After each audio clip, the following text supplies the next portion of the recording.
Bismillahirrahmanirrahim. Assalamu alaikum warahmatullahi wabarakatuh. Once again, as we welcome you in conversation with myself, Inayat Wali, on this Wednesday evening, once again, and in the second half of this evening's broadcast. An interesting discussion coming up, and here we are talking about the UK Parliament deciding to prescribe Palestine action under Section 3 of the Terrorism Act of 2000, and this has come through on the 23rd of June from the Home Secretary, Yvette Cooper. Now, this raises many a question as to where the UK government is heading, and more importantly, what does this actually mean for solidarity with Palestine, and also at the same time looking at the so-called democratic order, talking about freedom of speech, and yeah, clearly freedom of speech is at risk. And this is the reason why we've got two members on our panel this evening. Ruhi Hamid, award-winning producer and director, and also Mazhar Khan, UK-based political analyst, both joining us out of the United Kingdom for this evening. So, as we await our guests to appear on screen, Ruhi Hamid and Mazhar Khan, we also want to remind our listeners, our viewers as well, that when one talks about freedom of speech, and particularly looking at the United Kingdom. Now, this is not the first time an organization has been banned, and we've seen it happening over and over again.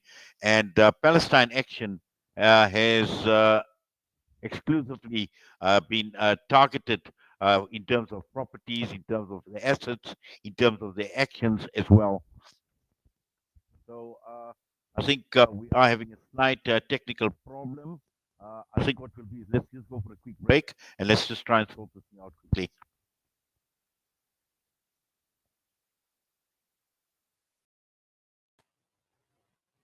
Our brothers and sisters in Palestine are enduring unimaginable hardships. Ashraful Aid teams are on the ground delivering crucial aid to those in need. But we can't do it alone. Palestine is suffering and they need your help. Your support can make a world of difference. Visit www.ashrafulaid.org today and donate to bring hope, relief, and healing to those who are in need. Shimmer, sparkle, captivate. Nothing less than a masterpiece. Droplets of gold inspires precious design. Platinum bursts with intricate freshness, and every pure diamond becomes more than just a girl's best friend. Voda Gold Gem Jewelers, where timeless dreams become a reality. Come to us. We tailor-make designer gold, platinum, and diamond jewelry. Trade in or remodel your old gold. Clad yourself with classy name-branded watches. We offer insurance valuation and free zakat calculation. Visit us at 534 Ridge Road, Overport, or call 031 208 9142. Voda Gold Gem Jewelers, manufacturers of fine gold and diamond jewelry. World-class financial services only at Sapphire Global, your financial partner. If you are looking for Islamic, Sharia, and ethical financial products, look no further. Sapphire Global offers a wide range of financial service offerings from short-term to life and investments. A full-service center with all financial requirements under one brand. Our highly skilled and experienced consultants are ready to help protect your financial future. Contact us on 041 001 0184 or visit our website on www.sapphireglobalfs.com. Sapphire Global is an authorized financial services provider. When you give water, you're reaching out to drought-affected areas, bringing them to life. Fresh water to drink, to clean, and to grow. That's the power of water. Donate now to Islamic Relief. Hey Gulam. Yeah? Did I return your lawnmower last month? No, bye, you didn't. Oh no. Now what'll I do? I wanted to borrow it again, man. With Rendry Jewelers, you won't have to borrow or lend because the prices are so well trimmed on all gold and diamond jewelry. Alternatively, we could remake your old jewelry into a brilliant new design. Visit Randry Jewelers at 151 Stevens Lamini Road, Musgrave, Durban. Randry Jewelers, the family name you can trust. Searching for elite local and international investment and advisory services from an award-winning firm? Look no further than the Belmont Mayer Group, your gateway to unparalleled investment and wealth management. At Belmont Mayer, we believe in the art of wealth creation, a meticulous process fueled by our unwavering commitment to excellence. With a focus on providing elite alternative investments and quality advice, we also pride ourselves on maximizing value for our esteemed investors, as seen through our consistent outperformance. Your financial success is our top priority. Join us at Belmont Mayer and experience the difference firsthand. Ready to embark on a journey of greatness? Contact us today. Reach out to the Belmont Mayer Group on 078 786 1698. Call or WhatsApp or email us at info@belmontmayer.com. Elevate your financial future with Belmont Mayer, where every detail matters. Send food and send kindness to those who have lost their homes and have been plunged into poverty. For those who are a meal away from starvation, a food parcel means an entire family can eat this Ramadan. That's the power of food. Donate now to Islamic Relief. You know, it's a wonder how kids get anything done these days. With all the distractions, when do they even get time to study? As a mother, all I can really do is make sure they have all they need to perform at their best. That's why I choose to include Sunfoil triple refined pure sunflower oil with every meal I make. Naturally cholesterol-free and approved by the Heart and Stroke Foundation as part of a balanced eating plan. So whether I'm cooking, frying or baking, I know every dish will be a wholesome one. Sunfoil, now we're cooking. Valley's Motor Spares. We supply motor spares and accessories for all makes and models of motor cars, LDVs, buckies, trucks, and earth-moving equipment. We deliver on time, every time. Please contact us via WhatsApp on 014-592-0925 or call 014-592-0925 or visit 28 Zenderling Street, Rustenburg. Remember the name, Valley's Motor Spares. It's a new beginning. It's a new era. Salam Media, humanitarian journalism. Bismillah ar-Rahman ar-Rahim. Assalamu alaikum wa rahmatullahi wa barakatuh. As we welcome you once again to the airways of Salam Media. We need to just apologize. There was a bit of a technical glitch, but we are continuing this evening talking about free speech at risk in the United Kingdom with Ruhi Hamid, award-winning producer, director, and Mazhar UK-based political analyst. To both of you, Ruhi, and to Mazhar, assalamu alaikum, welcome. And apologies, we had a bit of a glitch.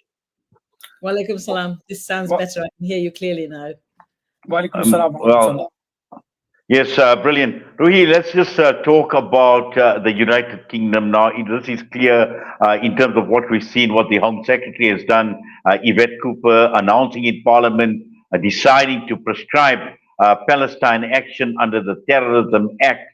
And it's come at a time when the entire world at this point in time is talking about Palestine. We're seeing protests right across the entire world.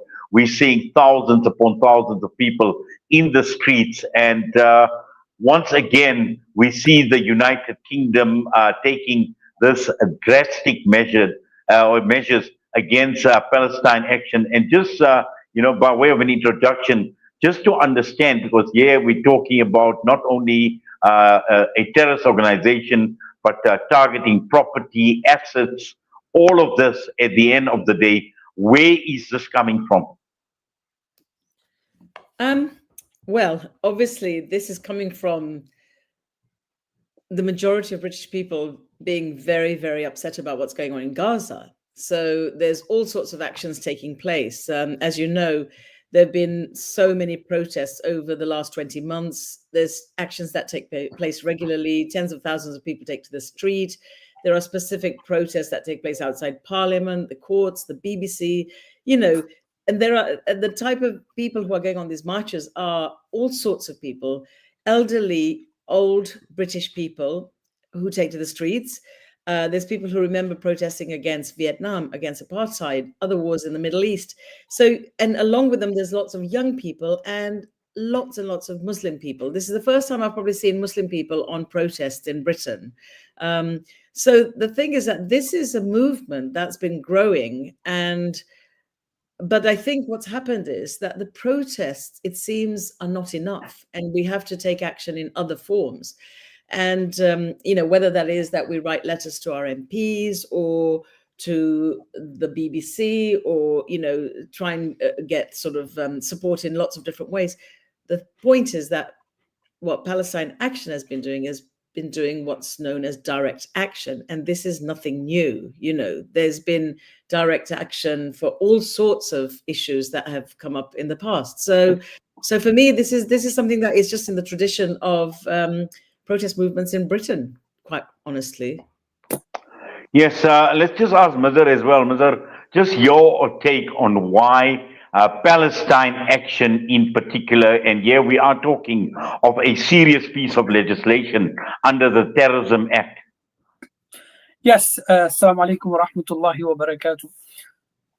The Terrorism Act passed 2000 to criminalize, to be quite honest, it's got nothing to do with terrorism. It's probably it's a very wrongly titled bill, act, terrorism.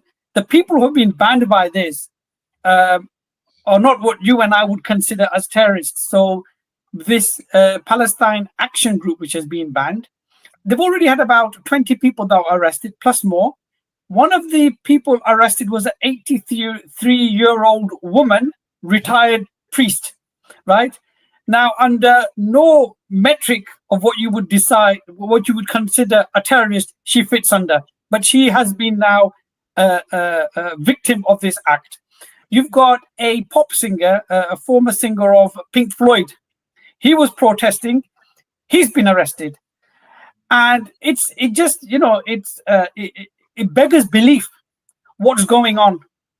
And this law is basically there to shut down opposition to the elite, to the capitalist, to the corporate world. So this legislation, when it was actually crafted and put there, it was sold as terrorism legislation against the Muslims, against the Islamic radicals, the Islamic extremists. And I think those who were sharp would have recognized that this is not about Islam, it's not about Islamic radicalism, it's actually shutting down opposition to the Western global world order. And it wasn't long before they extended this law to all other groups. So the people who have become victim of this are not Muslims, Palestine Action and many other groups. And they've already banned Islamic groups as well, as you well know. Here in the UK, they've been prescribed. Palestine Action has been prescribed. So the real thing that I think we should learn from this is that the idols upon which they claim the Western civilization is built are crumbling. Let's be honest about that. So, and we mustn't be shy in saying this. So when they talk about freedom of speech, what freedom of speech, right? Where's Charlie Hebdo? Charlie Hebdo was out there when there was an incident in France. All the politicians of the world gathered in Paris, and they had a big march against so-called terrorism. We've got genocide live streamed, evidenced.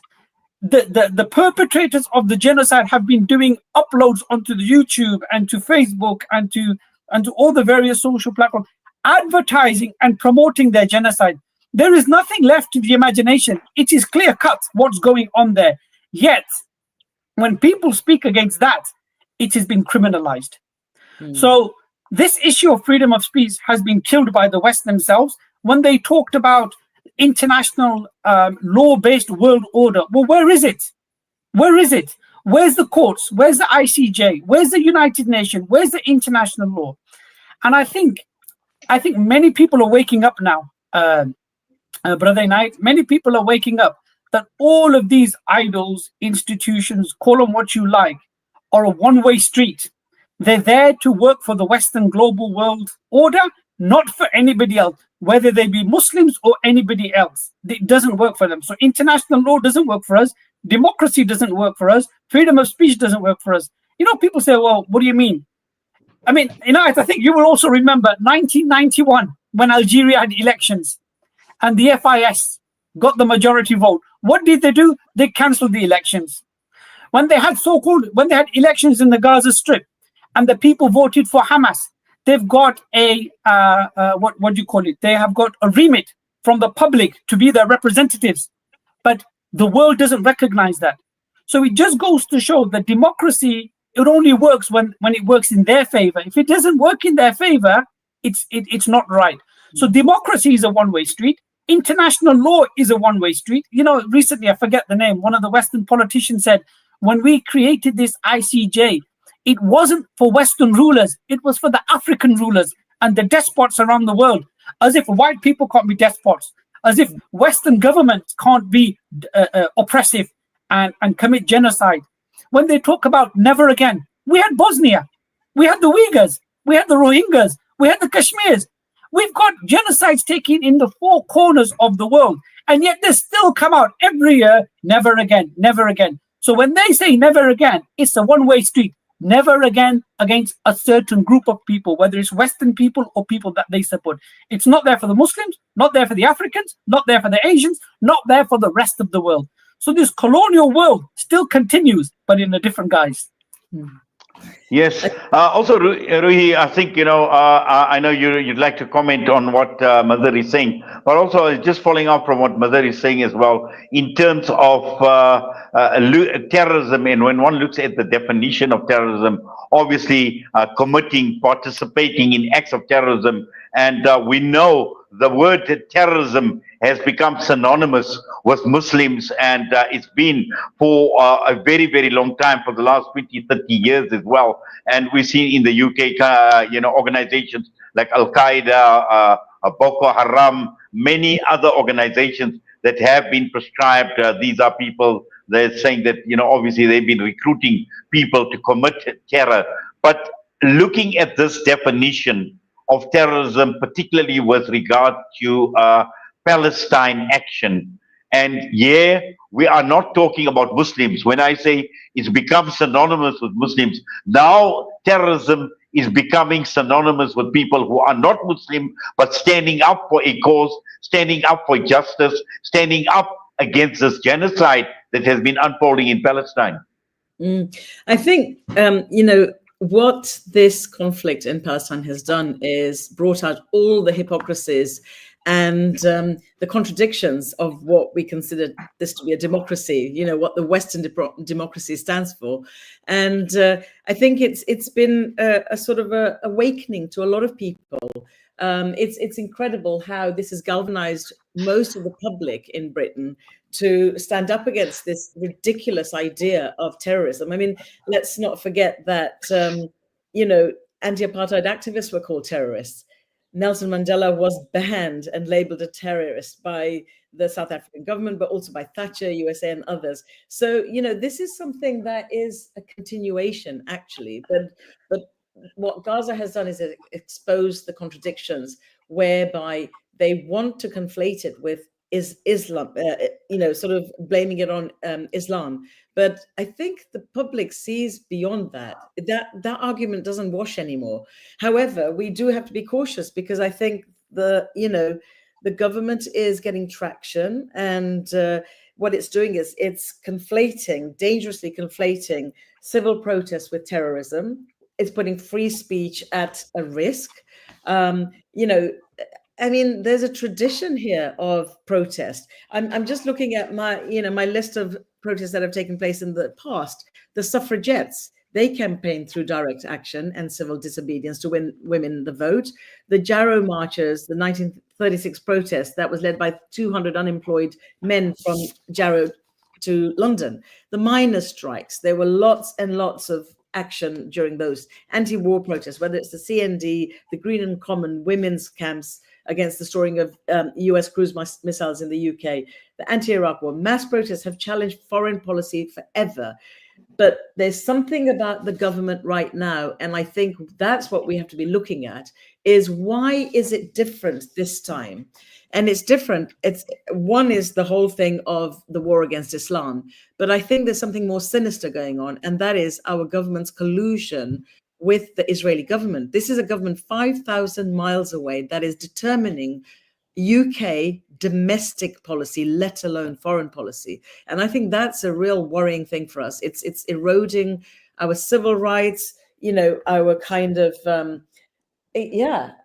independence as British people. And I think the government has a lot to answer for. The media has a lot to answer for. So there is something much, much more sinister going on in Britain, I think, than a simple thing that it's just a war against Islam. It's a war. It's a falling apart of so-called Western democracy. They're in a crisis, and I think they're in trouble. And I think the world sees through them. Finally, there's something I feel important happening here. There's something breaking down in this veneer of fairness and tolerance and justice, etc. They are eroding all those tenets that are supposedly British tenets of values. So I think there's something very worrying happening in terms of how the government is dealing with this. And I think they've got it terribly wrong. Well, Ruhi, clearly it is very, very worrying, and it gets even more sinister because apart from Mazhar, apart from governments and their complicity in this genocide, particularly Western Europe, the likes of the United States of America as well, what is even more sinister is recently I've seen a clip of Francesca Albanese, UN Special Rapporteur, and she highlighted some of the largest corporations in the entire world, from banking to media to tech companies, you name it, they were there, the who's who of the corporate world that has been complicit in this genocide. And when one looks at Palestine action at this point in time, targeting corporates, targeting the military-industrial complex, all of them actually put together. Now, these are actions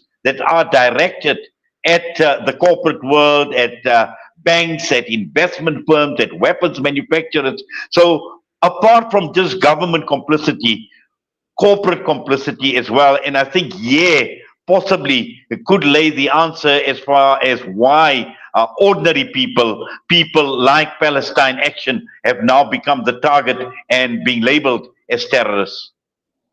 I've said this many times, and I'm going to say it again, that these are the real rulers.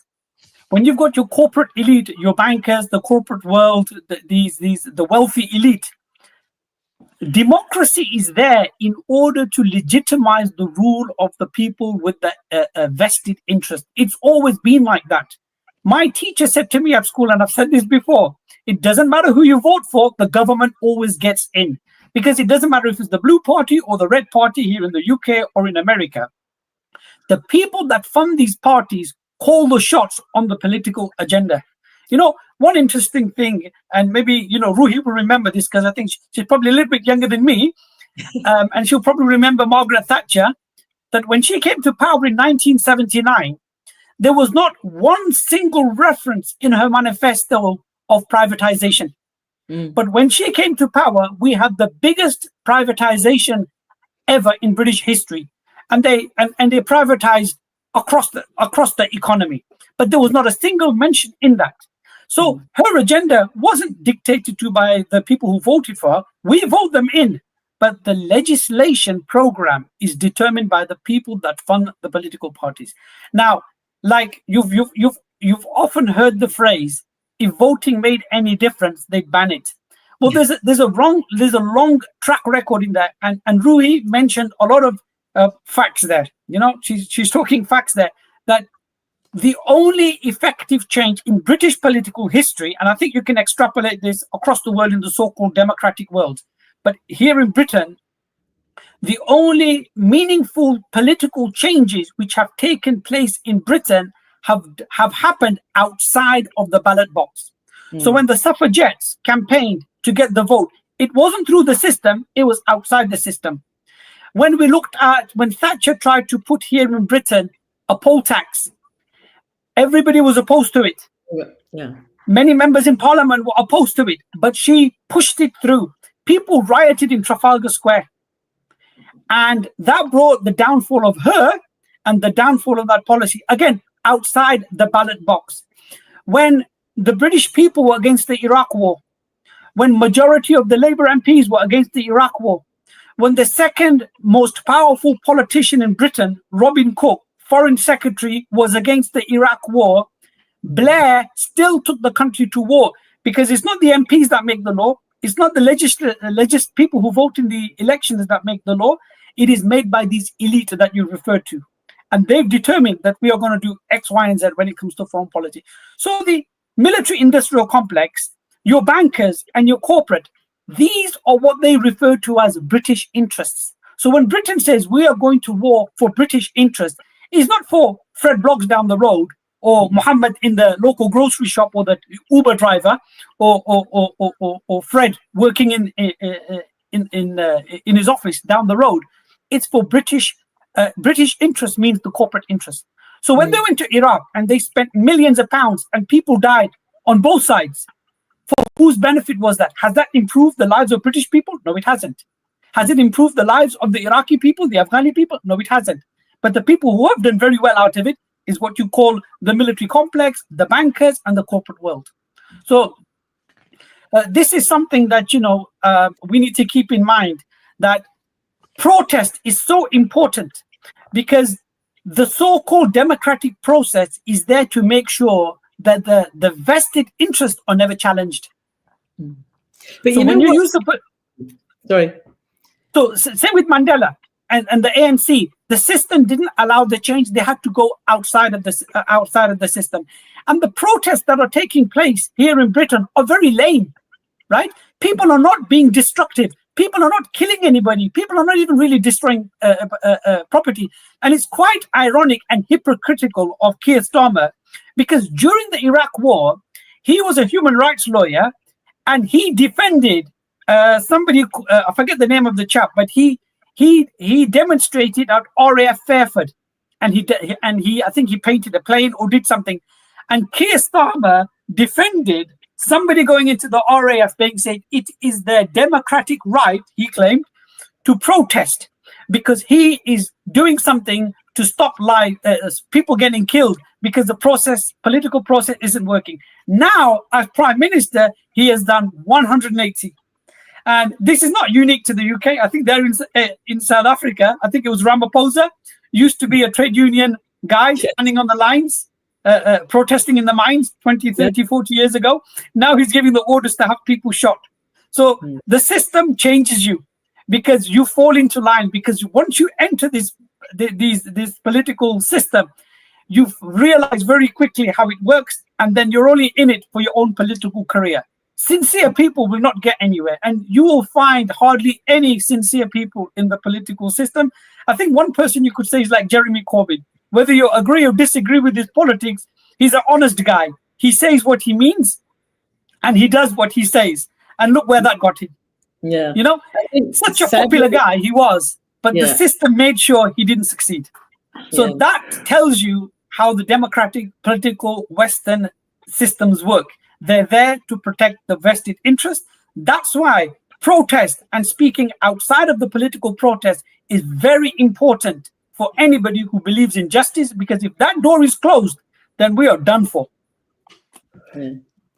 Yes, Ruhi, I know you wanted to comment, so please go ahead. Yeah, no, I wanted to add to that, really, that I think there's all the corporate interests, and that's absolutely it. And the government has got sort of bought out by it. But I think we also have to look at the role of the media, what the media has done to actually obfuscate what's really going on in Gaza. They've become the sort of the Pied Piper for the government in a way. They have sort of the language they have used, how they've reported, especially the BBC. I mean, there was a recent report by the Centre for Media Monitoring that brought out some stark facts about how the BBC has been reporting on Gaza, and on the ban as well, the kind of words that they use. I mean, they will use words for the Palestine Action Group as vandalism, criminality, terrorism. They only highlight how actions disrupt local communities or services.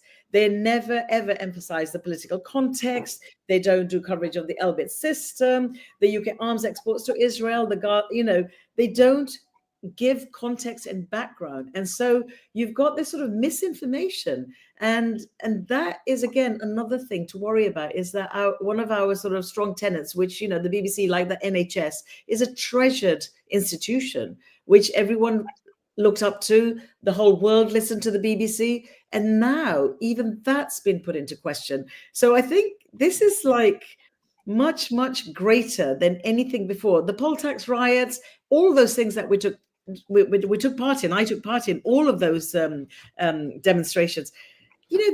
It's funny, but this is kind of feels much, much more serious and draconian to me. And I've never felt this kind of pressure before. And the worst thing is it's coming from a Labour government. As you say, Keir Starmer was a human rights lawyer, but he's not upholding any of the things that he believed in.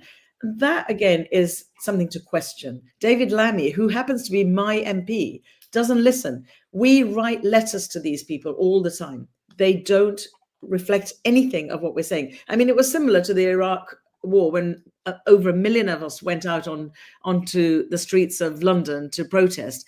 But unfortunately, that wasn't taken note of. But now I think it's not just that they don't take notice of us, they're actually eroding all our liberties, all our civil liberties, all our rights. And I think, and the media does not represent us anymore, does not speak up, does not hold power to truth, So I think there's a lot of other kind of, sinister stuff going on in this country. It's really, really worrying. I think it's very worrying for us. But, what I also have hope in is that there's people fighting back. One of our outspoken activists, Owen Jones, said, an injury to democracy, once inflicted, cannot be contained. It becomes a kind of a scourge, and it'll infect everything, and the sickness will spread. And I think that's what's happened. There's a sickness that spread through the whole system here in Britain. Yes, Ruhi. But also, I think, what you're saying, Ruhi, from a media perspective as well. And we've seen this narrative over and over again in the last 20-odd months of this genocide. And many of these narratives have been debunked over and over again. Yet, Mazhar, the media continues manufacturing content.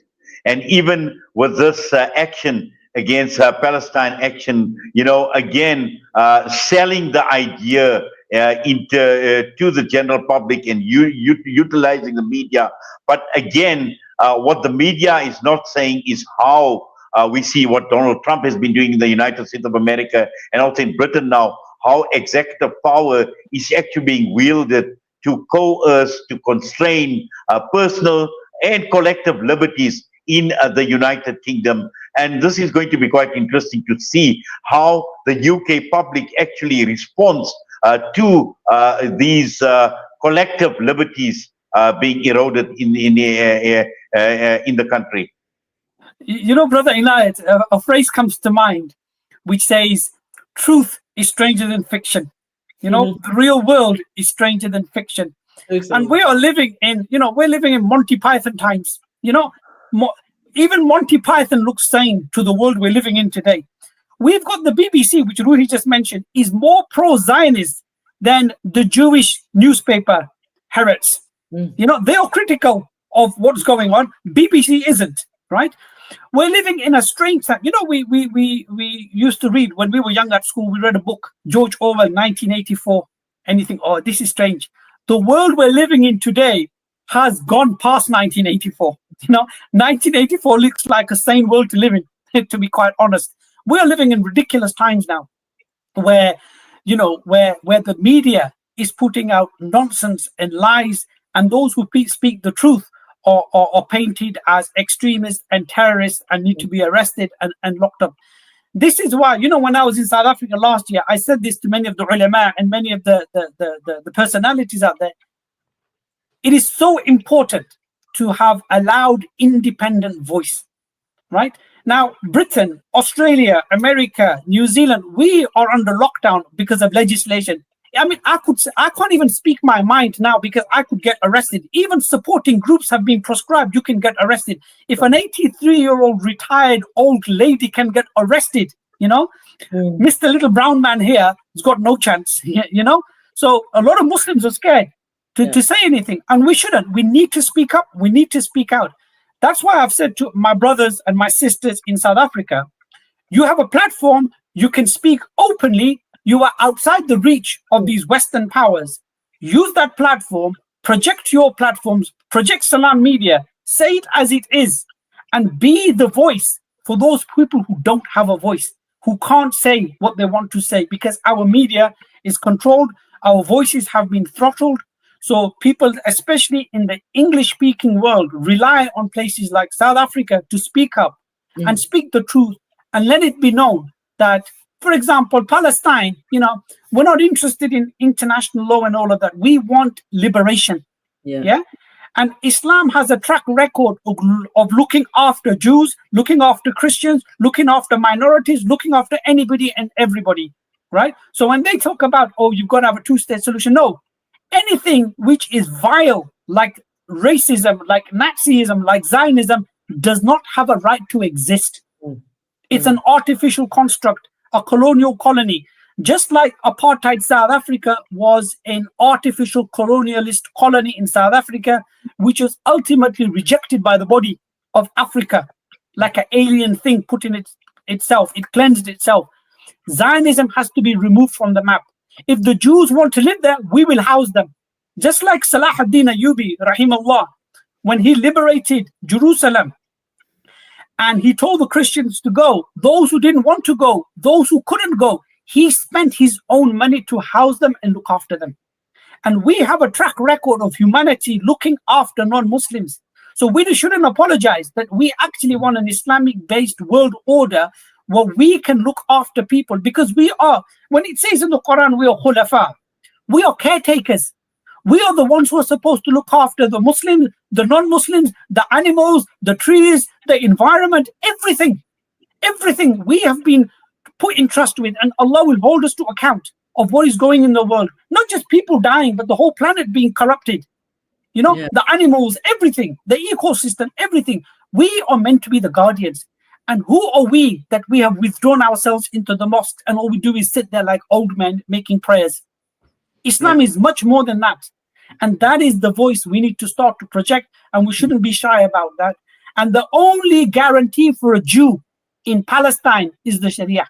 We can give them a rock solid guarantee that your life, your property is protected under the Sharia like it always was.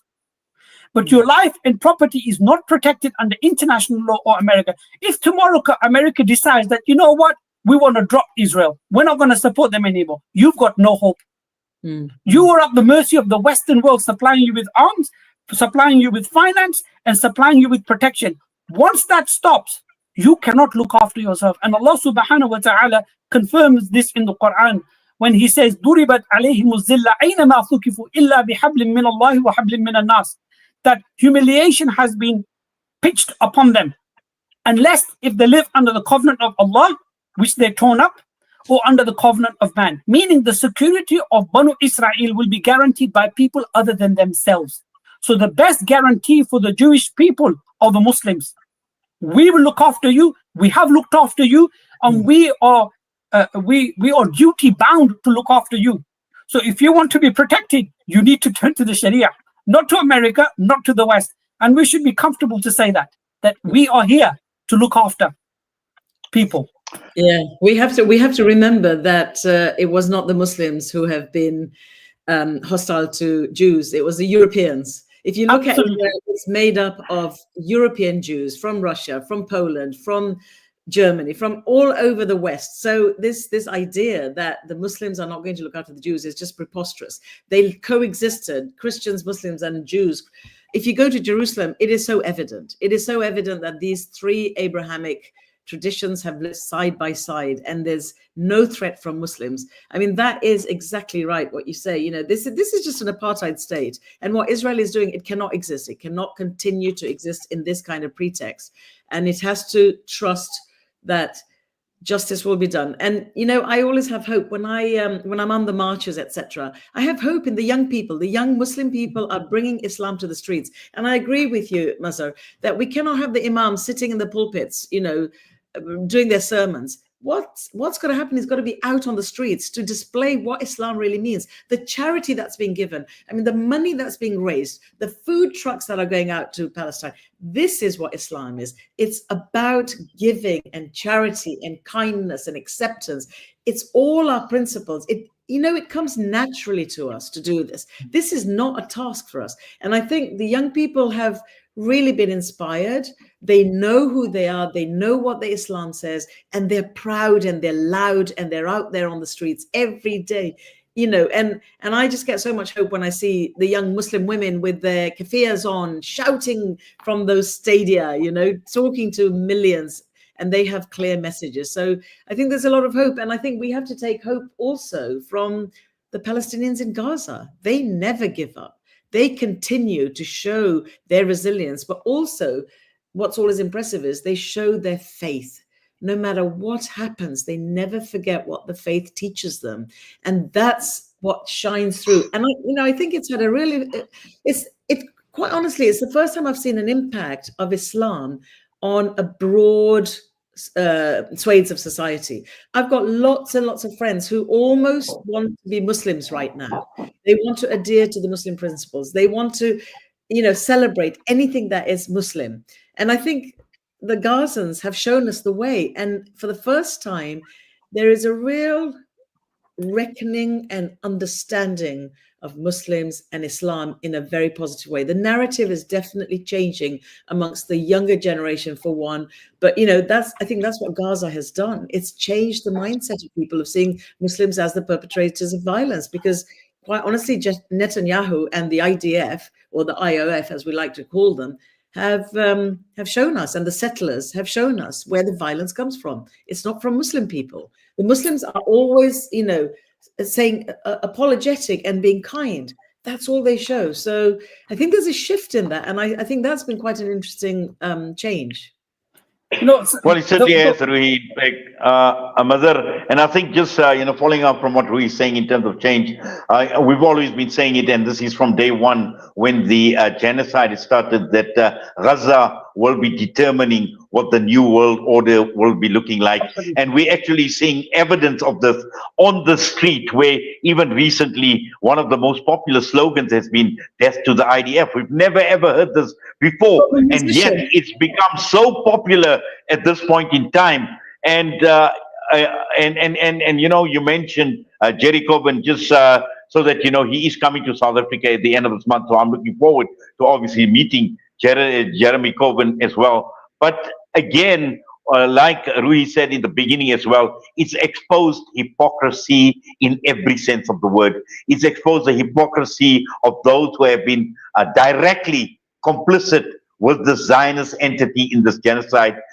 It's those that have even been indirectly involved as well, including the Muslim world, including the leadership in the Muslim world. A country like the UAE, I haven't seen any country more complicit than the UAE in this genocide, supporting Israel in each and every way, and many of the other countries as well. So all of this tells us that Gaza has exposed so much, and people are now getting to terms. People are realizing what these governments and their leadership are actually made of, Mazhar. Yeah. There was an old American singer called Sam Cooke, and you mentioned the phrase "change is gonna come." He sang a song, "Change is gonna come," and the people of Gaza are gonna bring a change, because we are seeing something very different now.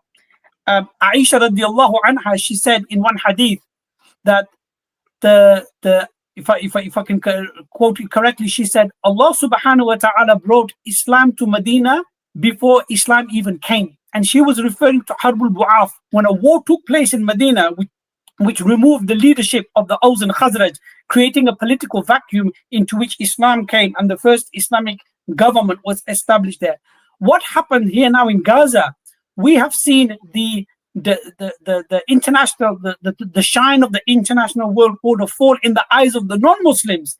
the ICJ, the United Nations, the Western governments, their slogans of freedom of speech and democracy and international law, all of that has fallen away. People are looking for something new.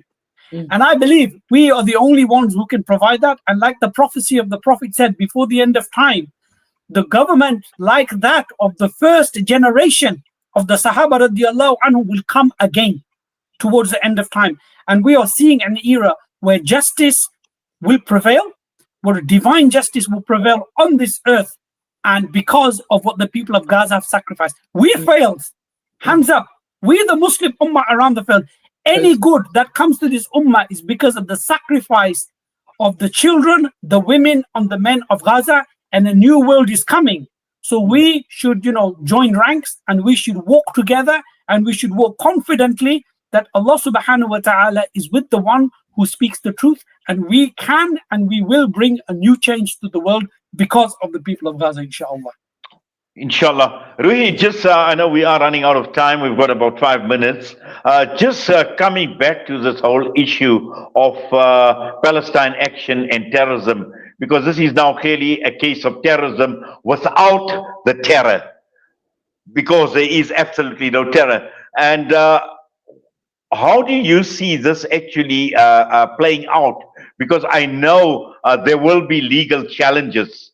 There will be legal challenges. How do you see this ending, particularly, or is it going to be the case where we're going to find, the government steamrolling this legislation without any due process, without taking into account the judiciary, without,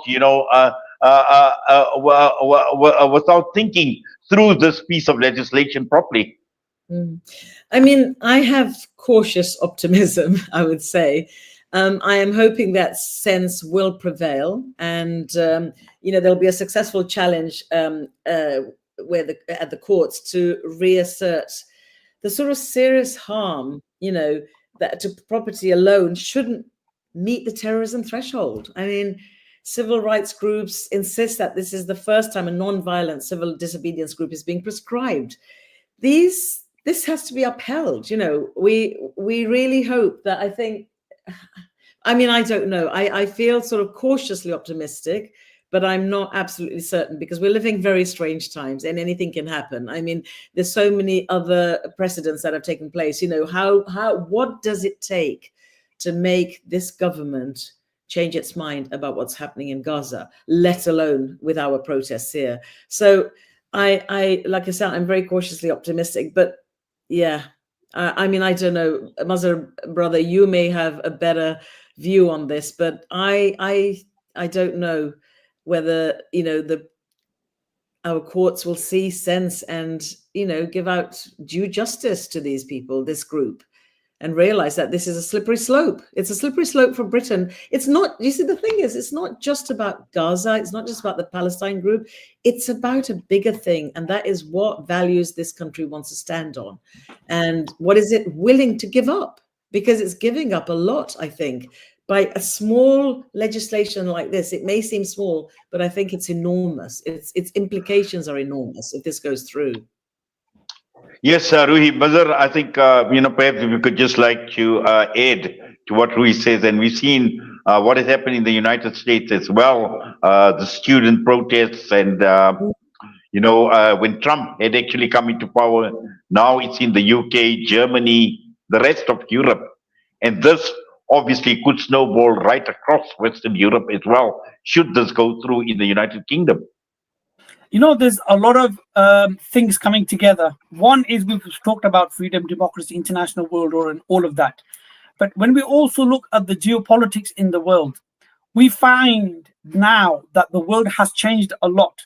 So, for example, America is behaving like a spoiled child in the global scene. Who could have imagined that statesmen would speak like the way Trump speaks and his people speak? You see that he's been openly insulting the Europeans. He's dumped the Europeans with the Ukraine problem. He says, I'm out of there. So there's tensions between America and the Europeans. The Europeans have got problems amongst themselves because Britain came out of the EU.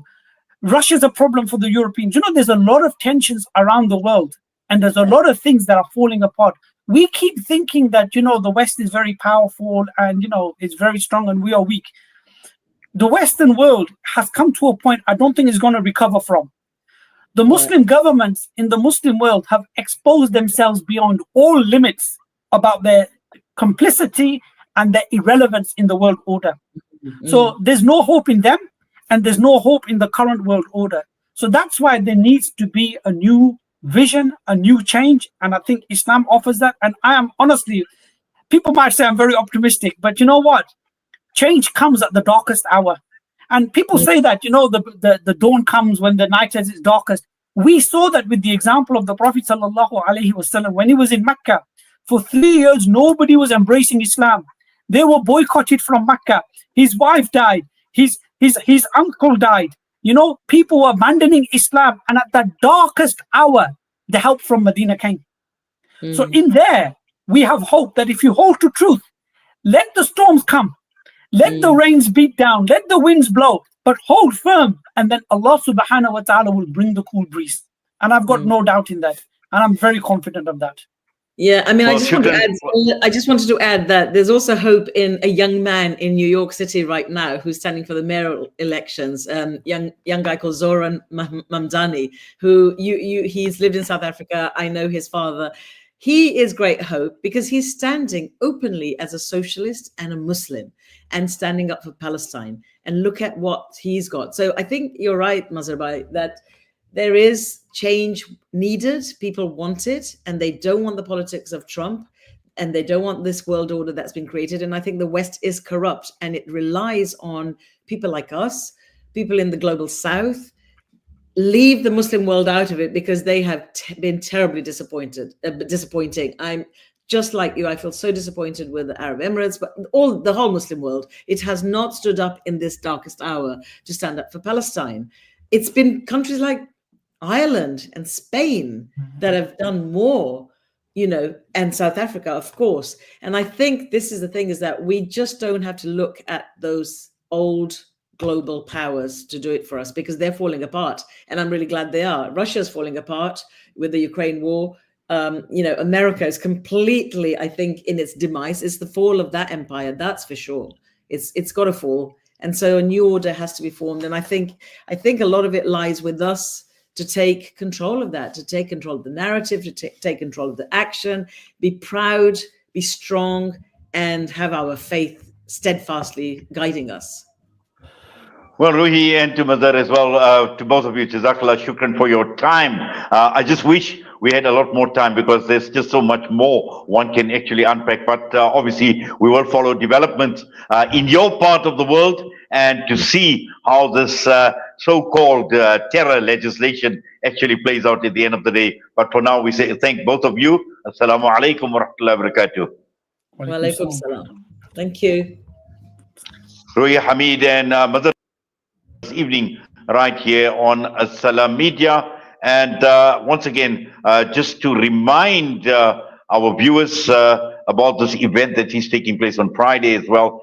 Promises to be a very, very interesting event commemorating 30 years of the genocide that had unfolded in Bosnia. So if you are in the Johannesburg area, it is at the Nelson Mandela Foundation this Friday at 2 p.m. Another good piece of news that we received today is the Al-Aqsa tour with Ayub Dadabai and Maulana Musa Akudi. Alhamdulillah, we got good news that they had arrived and they are all doing well. The party of 23 that have gone to visit Masjid Al-Aqsa, and we obviously will provide you with updates coming out of Al-Aqsa as well. But for now, it's time for me to sign off from myself and the team right here at Salam Media. Assalamu alaikum wa rahmatullahi wa barakatuh.